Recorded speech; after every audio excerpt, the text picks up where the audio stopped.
Les examens sont finis, les subventions agissent mieux que les taxes et les algues réduisent le méthane. Voici un mois de juillet réjouissant, faites du bruit. Bienvenue dans Bruit de comptoir. Leslie est une vache qui se déplace extrêmement bien. Le podcast qui décrypte pour vous l'actualité du monde agricole en 5 infos clés. C'est très extensif, mais c'est aussi des systèmes plus intensifs. Salut tout le monde, merci d'écouter Bruit de comptoir, votre podcast qui revient chaque mois sur l'actu agricole. Il est à retrouver sur les plateformes de streaming et bien sûr également sur le site du comptoir des éleveurs. Et pour ce 3e épisode, on a beaucoup de choses à vous dire, que ce soit l'actu incontournable, l'actu éco, l'info insolite ou positive ou encore le vu sur les réseaux. Bruit de comptoir, c'est maintenant.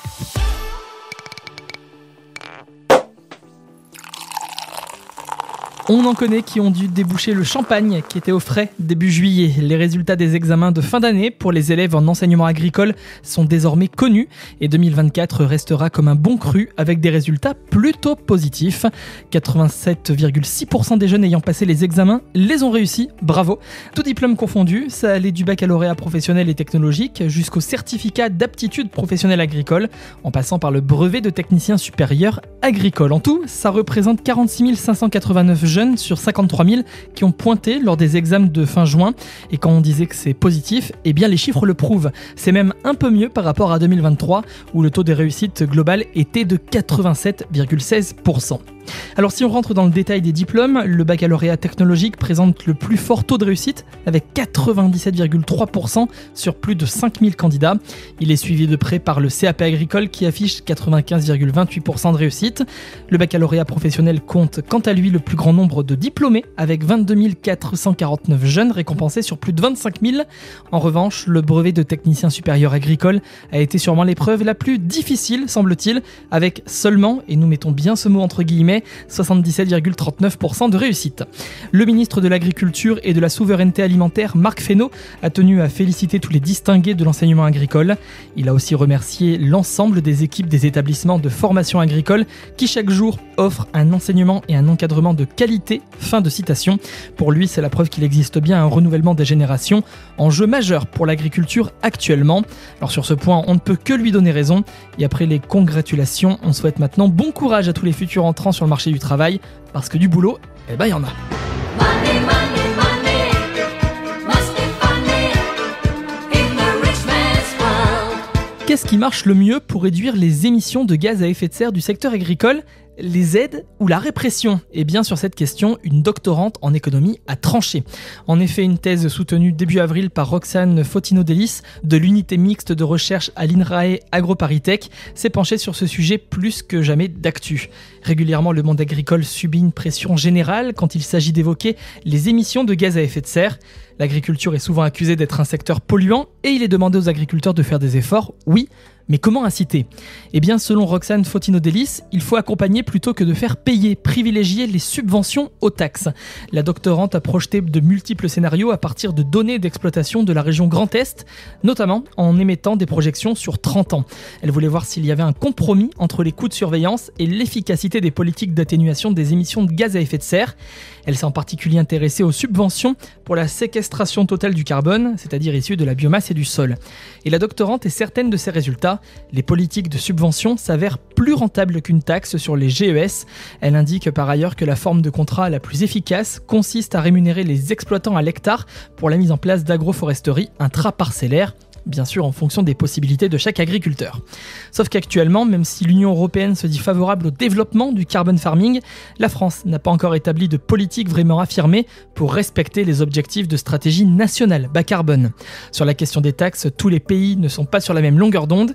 Le Danemark a mis en place une taxe carbone sur son agriculture. Chaque exploitant devra s'acquitter de 16 € par tonne d'équivalent CO2 dès 2030. De son côté, la Nouvelle-Zélande a préféré abandonner son projet de taxe après de grandes manifestations d'éleveurs. Alors quelle direction va prendre la France dans les prochaines années ? Eh bien peut-être que cette thèse aura donné quelques pistes de réflexion. Alors non, les déodorants ne seront pas suffisants. Les pores malodorants sont encore très nombreux dans les élevages et ça pose parfois problème. Les odeurs incommodes et surtout comportent des risques sur les carcasses à l'abattoir. C'est une étude de Cooper l'Innovation qui s'est intéressée à ce fait étonnant. mais finalement assez courant. L'étude a porté sur plus de 2 millions de porcs mâles entiers. Parmi eux, une poignée ont été considérés comme odorants, ce qui a permis de déterminer plusieurs facteurs de risque. D'abord, il s'agit d'une question d'âge. En effet, l'âge à l'abattage des mâles entiers odorants est supérieur de 4 jours à celui des non-odorants, 185 jours contre 181. C'est pas grand chose, mais ça fait la différence. Et même une grosse différence. Selon Cooper l'Innovation, augmenter de 15 jours d'âge à l'abattage, ça revient à accroître le risque d'odeur de 30%. Bref, le moment pour abattre, ça se calcule vraiment, les chiffres parlent. Autre point qui explique ces odeurs, le poids de la carcasse. Plus la bête est lourde, plus elle est odorante, même si là aussi ça ne se joue pas à grand chose. Moins d'1 kilo, 330 grammes précisément. Et les mâles entiers odorants pèsent en moyenne 96,43 kg contre 96,1 pour les non-odorants, et de fait, ça joue sur deux autres points, l'épaisseur de gras, plus forte chez les odorants, et l'épaisseur de muscle, à l'inverse, plus faible. En bref, Cooper l'Innovation estime qu'un bon statut sanitaire limite les risques de carcasse odorante, et d'ailleurs il constate une baisse continue du taux de mâle odorant en 10 ans. Il est passé de 4,12% à 1,51%. La distribution en soupe de l'aliment aurait un effet favorable sur l'absence d'odeur. En revanche, les gisoirs en engraissement sont déconseillés à cause de la présence de porcs sales. Bon, on résume, une carcasse abattue plus jeune, moins grasse, moins grosse et plus musclée, c'est la combinaison gagnante.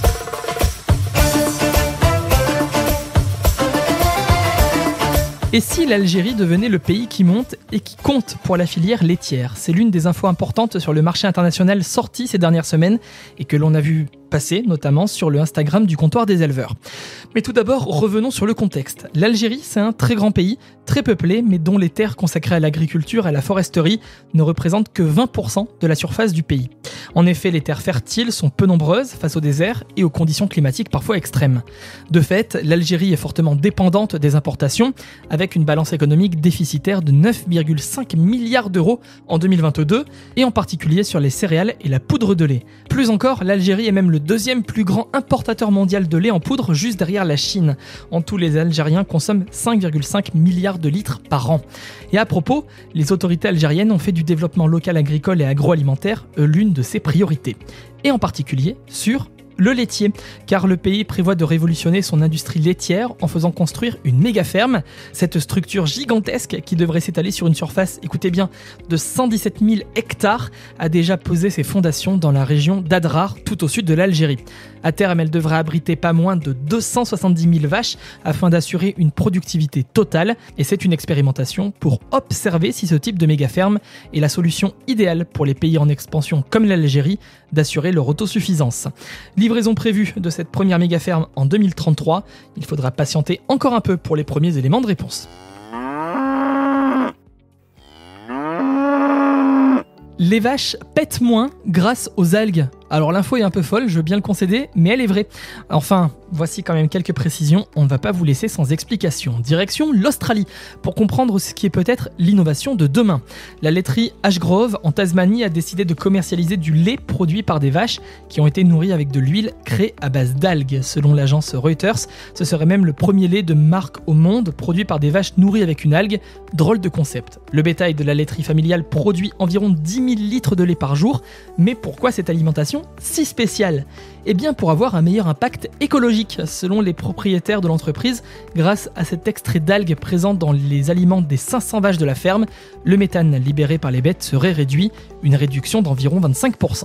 We were able to produce milk with a much lower impact to the environment. Nous sommes capables de produire du lait en diminuant notre impact sur l'environnement, comme le déclare l'un des gérants de la ferme. Un lait vendu avec le label Ecomilk dans les supermarchés de Tasmanie, mais un lait vendu plus cher, environ 25 cents de plus que du lait standard australien.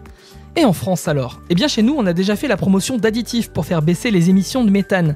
Sauf que les algues ne semblent pas avoir le même impact. Le projet Metalgues, mené entre 2021 et 2023, n'a pas prouvé l'efficacité des algues de Bretagne sur les vaches françaises.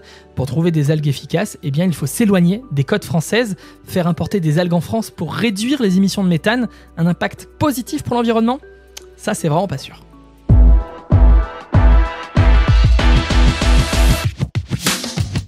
Cet épisode est déjà fini, mais vous pouvez le retrouver sur le site Comptoir des éleveurs, au même titre que les autres actus et les vidéos. Il y a les réseaux sociaux aussi, Facebook, Instagram, LinkedIn, le Comptoir des éleveurs à chaque fois. Moi, je vous donne rendez-vous pour le mois prochain avec Bruit de Comptoir, le podcast qui élève la voix.